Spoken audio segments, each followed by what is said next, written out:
Catholics went to Mass this weekend for the first time since a list was released that names 57 Catholic priests with credible allegations of child sex abuse.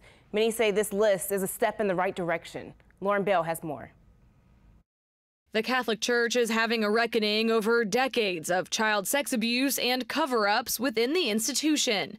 And Catholics are coming to terms with the past themselves. I mean, it's very upsetting. It's sad that that's even something that is an issue. It's a very painful time, I know, and for families and people who are actually abused, and it's a very sad thing.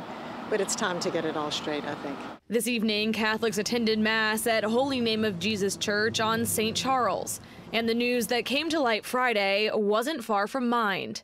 However, Catholics say now is the time to address the past and focus on the future. It's unfortunately, there's a history of it, and it's good that they're taking the right steps. Even now, maybe it's considered too late by some, but certainly it helps move forward in the right way. The priest addressing the congregation this evening at Holy Name of Jesus Church said he would not discuss the list during the sermon. He said the Archdiocese has decided it's inappropriate to discuss allegations of child sex abuse within the Catholic Church in front of children attending Mass.